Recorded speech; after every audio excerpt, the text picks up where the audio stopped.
પ્રકરણ 2 વસ્તુઓના જૂથ બનાવો. આ પ્રકરણમાં આપણે શું શીખ્યા આ પ્રકરણમાં આપણે કે પદાર્થોને કે વસ્તુઓને તેના ગુણધર્મોને આધારે જુદા પાડી શકાય છે. તો પદાર્થના ગુણધર્મો અલગ અલગ છે, ઘણા બધા છે પદાર્થોના ગુણધર્મો. એમાંનો એક ગુણધર્મ છે પદાર્થનો દેખાવ. બરાબર ને? પદાર્થ કેવો દેખાય છે, બરાબર? તો એ પદાર્થના દેખાવના આધારે પણ આપણે એને અલગ પાડી શકીએ છીએ, એના જૂથ બનાવી શકીએ છીએ.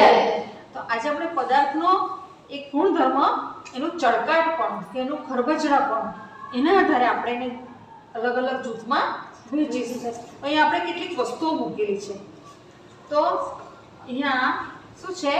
એલ્યુમિનિયમની પટ્ટી. તો આ એલ્યુમિનિયમની પટ્ટી છે એ ચળકાટ ધરાવે છે? હા. ચળકાટ ધરાવે છે? હા. તો એને ચળકાટ ધરાવતી વસ્તુઓના જૂથમાં આપણે મૂકી શકીએ. ત્યાર પછી આપણે આ પરિકર લઈએ. બરાબર ને? પરિકર તમે વાપરો છો ને? હા. તો આ પરિકર ચળકાટ ધરાવે છે? હા. બરાબર? તો પરિકરને આપણે ચળકાટ ધરાવનાર વસ્તુના જૂથમાં મૂકી શકીએ. ત્યાર પછી આપણે લઈએ કળું. બરાબર ને? કળું ચળકાટ ધરાવે છે? હા. તો એને આપણે ચળકાટ ધરાવતી વસ્તુઓના જૂથમાં મૂકી શકીએ. ત્યાર પછી એક બંગડી છે. બરાબર ને? બંગડી ચળકાટ ધરાવે છે? હા. તો એને પણ આપણે ચળકાટ ધરાવનાર વસ્તુઓના જૂથમાં મૂકી શકીએ. હવે આપણે બીજી થોડી કેટલીક વસ્તુઓ લીધેલી છે. બરાબર ને? આ બીજી એક બંગડી છે. હવે આ બંગડી ને આ બંગડીમાં શું ફરક છે? આ પ્લાસ્ટિકની છે અને ધાતુની છે. બીજો તફાવત શું છે બંને વચ્ચે? આ ગોળ છે અને આ લંબગોળ. હા, એ પણ તફાવત છે. અને બીજું આ ચળકાટ ધરાવે છે, આ ચળકાટ ધરાવતી નથી. તો અને ચળકાટ ન ધરાવતી વસ્તુઓના જૂથમાં આપણે મૂકીશું. બરાબર? ત્યાર પછી મારી પાસે એક સળી છે. આ સળી ચળકાટ ધરાવે છે? ના. બધાને ખ્યાલ આવતો છે ને? આ સળી ચળકાટ ધરાવતી નથી. તેને આપણે આ જૂથમાં મૂકીશું. ત્યાર પછી આપણી પાસે એક આઈસ્ક્રીમની સ્ટીક છે. આ સ્ટીક છે એ કેવી છે? ચળકાટ ધરાવતી નથી. ચળકાટ ધરાવતી નથી. તો ચળકાટ ન ધરાવતી વસ્તુઓના જૂથમાં આપણે એને મૂકીશું. ત્યાર પછી આ શું છે? રેતી. તો રેતીને આપણે કયા જૂથમાં મૂકીશું? ચળકાટ ન ધરાવતા જૂથમાં. ત્યાર પછી આ છે ચશ્મા. તો ચશ્માને આપણે કયા જૂથમાં મૂકીશું? ચળકાટ ન ધરાવતી વસ્તુના જૂથમાં. આ છે દોરો. બરાબર ને? તો દોરો છે શેના ઉપર વીટેલો છે? એક પૂઠા ઉપર વીટેલો છે. બરાબર? પૂઠામાં એક ગોળ રીલ છે. તો પૂઠું અને દોરો બંને ચળકાટ ધરાવે છે? ના. બંને ચળકાટ ધરાવતા નથી. બરાબર? તો આ બધી વસ્તુઓને કઈ દોરો, પછી રેતી, પછી આ પ્લાસ્ટિકની બંગડી, પછી આ સળી, આઈસ્ક્રીમની સ્ટીક અને ચશ્મા, આ બધાને આપણે કયા જૂથમાં મૂકીશું?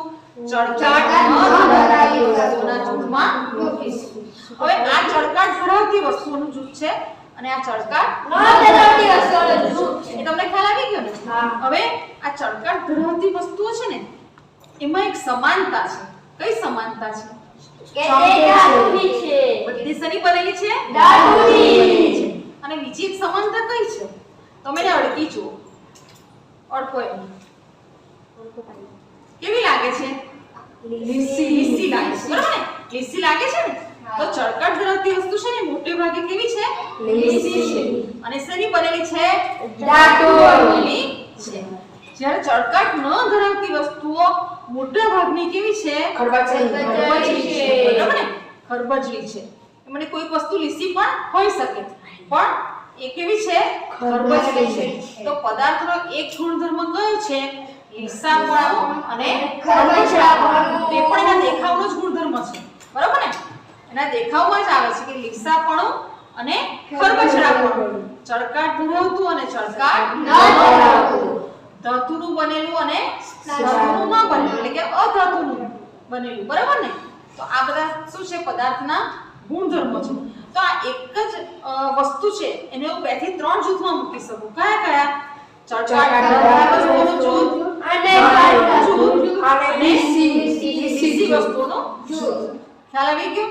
એ જ પ્રમાણે આની એક વસ્તુ લઈ લઉં તો આને હું ખરબચડી વસ્તુના જૂથમાં પણ મૂકી શકું, ચળકાટ ન ધરાવતી વસ્તુના જૂથમાં પણ મૂકી શકું અને ખરબચડી વસ્તુના જૂથમાં પણ અને અધાતુના જૂથમાં પણ મૂકી શકું. બરાબર ને? આ 3 જૂથમાં હું એને મૂકી શકું. બરાબર? તો આ રીતે પદાર્થને તેના ગુણધર્મોના આધારે અલગ અલગ જૂથમાં આપણે વહેંચી શકીએ અને વસ્તુઓના જૂથ બનાવી શકાય.